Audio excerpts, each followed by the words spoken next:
સુરતના માંગરોળના ચકચારિત ગેંગરેપ કેસમાં કોર્ટે 2 આરોપીઓને આજીવન કેદની સજા ફટકારી છે।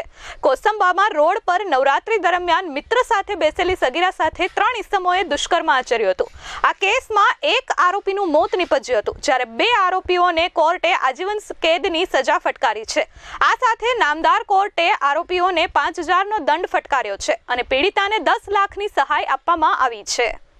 સુરતના માંગરોળના ચકચારિત ગેંગરેપ કેસમાં કોર્ટે બંને આરોપીઓને આજે સજા ફટકારી છે। આરોપીઓને છેલ્લા શ્વાસ સુધી આજીવન કેદની સજા ફટકારવામાં આવી છે। 4.5 મહિના પહેલા નવરાત્રી સમયે કોસંબા પોલીસ મથક વિસ્તારમાં સગીરા પર થયેલા ગેંગરેપ કેસમાં કોર્ટે ઝડપી ટ્રાયલ ચલાવી માત્ર 130 દિવસમાં જ ચુકાદો આપ્યો છે। ગેંગરેપ મામલે પોલીસે કુલ 3 આરોપીઓની ધરપકડ કરી હતી, જેમાં એક આરોપીનું ટ્રાયલ દરમિયાન બીમારીના કારણે મોત નીપજ્યું હતું, જેથી 2 આરોપી સામે ટ્રાયલ ચાલી હતી અને બંનેને કોર્ટે શનિવારે કસૂરવાર ઠેરવ્યા હતા। નોંધનીય છે કે આ કેસમાં સગીરાની અને તેના મિત્રની જુબાની મહત્વની સાબિત થઈ છે। આ ઉપરાંત પોલીસે સાયન્ટિફિક પુરાવા પણ રજૂ કર્યા હતા, તે પણ કોર્ટે માન્ય રાખ્યા। બનાવ સમયે ચંદ્રનો પ્રકાશ હોવાના કારણે અને આરોપીએ ફ્લેશલાઇટ કરતા સગીરાએ આરોપીનો ચહેરો જોયો હતો। કોર્ટમાં પણ પીડિતાએ આરોપીને ઓળખી બતાવ્યો હતો। આ ગેંગરેપ કેસમાં કુલ 3 આરોપી હતા, જેમાં મુન્ના કરબલી પાસવાન, રામ સજીવન રાજુ અને શિવશંકર ઉર્ફે દયાશંકર ચોરસિયાને પોલીસે ઝડપી લીધા હતા। જોકે ટ્રાયલ દરમિયાન બીમારી સબબ શિવશંકરનું મોત થતાં કોર્ટે અન્ય 2 આરોપીઓ સામે ટ્રાયલ ચલાવી હતી, જેમાં સાક્ષીઓની જુબાની અને પ્રાયોગિક પુરાવાઓને ધ્યાનમાં રાખી કોર્ટે બંનેને કસૂરવાર ઠેરવ્યા છે અને આજે સોમવારે 17 તારીખે આજીવન કેદની સજા સંભળાવી છે। કોસંબા માંગરોળ ખાતે જે ગેંગરેપનો બનાવ બનેલો 8-10ના રોજ, તે કેસમાં સુરતના સ્પેશિયલ કોર્ટના જજ શ્રી વી પરમાર સાહેબે શનિવારે ચુકાદો જાહેર કર્યો અને 2 આરોપીને દોષિત ઠેરવા।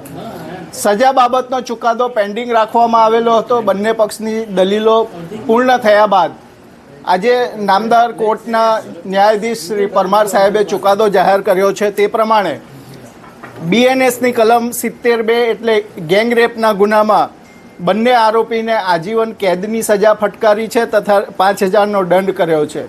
આજીવન કેદ એટલે જિંદગીના અંતિમ શ્વાસ સુધીનો કેદની સજા, તે રીતે સજા ફટકારી છે। એ ઉપરાંત પોક્સો એક્ટ હેઠળ પણ એને આજીવન કેદ અને 5000 રૂપિયાનો દંડની સજા કરી છે। એટ્રોસિટી એક્ટ હેઠળ પણ એને મેક્સિમમ સજા ફટકારવામાં આવી છે તથા દંડ ફટકારવામાં આવ્યો છે। સગીરા પર ગેંગરેપના ચકચારિત ભર્યા કેસમાં પોલીસ દ્વારા માત્ર 15 દિવસમાં 3000 પાનાની ચાર્જશીટ તૈયાર કરી કોર્ટમાં રજૂ કરવામાં આવી હતી। આ કેસ માટે પોલીસે 50 ખાસ અધિકારીઓ અને કર્મચારીઓ ફાળવ્યા હતા, જેમણે દિવસ રાતની મહેનત બાદ 467 પાનાની મૂળ ચાર્જશીટ તૈયાર કરી હતી। સાથે જ 2500 પાનાની સોફ્ટ કોપીનો પણ સમાવેશ કર્યો હતો।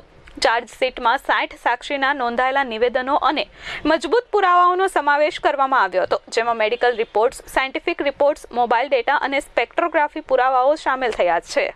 સાથે સાથે ભોગ બનનાર પીડિતાને વિક્ટિમ સહાય યોજનામાંથી 10 લાખ રૂપિયાનું વળતર આપવું તેવો પણ હુકમ કર્યો છે। નામદાર કોર્ટે પોતાના ચુકાદામાં નોંધ્યું છે કે આરોપીનો ગુનાહિત ઇતિહાસ જોતા અને જે રીતે મોબાઈલમાં ક્લિપો જોઈ અને માનસિક વિકૃતિ જોતા, એ ઉપરાંત ભોગ બનનારના પરિવારને જે આઘાત લાગ્યો છે એ બધું જોતા આ આરોપીને ઓછી સજા કરવી એ યોગ્ય દેખાશે નહીં। સમાજની પણ અપેક્ષા છે કે આને વ્યવસ્થિત એના ગુના પ્રમાણેની સજા હોવી જોઈએ। સરકારી વકીલ નયનભાઈ સુખડવાલાએ જણાવ્યું હતું કે સુરત કોર્ટે આરોપીઓને આજીવન કેદની સજા ફટકારી છે। ગેંગરેપના 2 આરોપીઓને આ સજા ફટકારવામાં આવી છે। એક આરોપીઓનું મોત નીપજ્યું હતું। આ આરોપીઓને જેમને સજા ફટકારવામાં આવી છે તેમને 5000 રૂપિયાનો દંડ પણ ફટકારવામાં આવ્યો છે। બંને આરોપીને સુરત કોર્ટ દ્વારા દોષિત ઠેરવવામાં આવ્યા હતા। આ સાથે પીડિતાને 10 લાખની સહાય કરવામાં આવી છે। મુન્ના ઉર્ફે કરબલી પાસવાન, જેની ઉંમર 40 વર્ષ છે, અને રામ સજીવન ઉર્ફે રાજુ વિશ્વકર્મા, જેની ઉંમર 31 વર્ષ છે, આ બંનેને આજીવન કેદની સજા ફટકારવામાં આવી છે। નામદાર કોર્ટે સુપ્રીમ કોર્ટનું એક જજમેન્ટ પણ પોતાના જજમેન્ટમાં ટાંક્યું છે કે આને શું કામ હું ઓછી સજા નથી કરતો। એ કેસમાં નીચલી કોર્ટે ઓછી સજા કરેલી, પણ નામદાર કોર્ટે કહ્યું કે ભાઈ આ બળાત્કારના કેસમાં આ રીતની ઓછી સજા કરવી પણ એ યોગ્ય નહીં ગણાશે। નામદાર કોર્ટે પોતાના ચુકાદામાં આરોપીની વર્તણૂક બાબતે સમાજને જે ન્યાયની જરૂરત છે તે બાબતે એ પણ ટિપ્પણી કરી છે.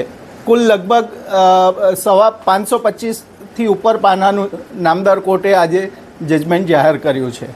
Bureau report H24 news Surat.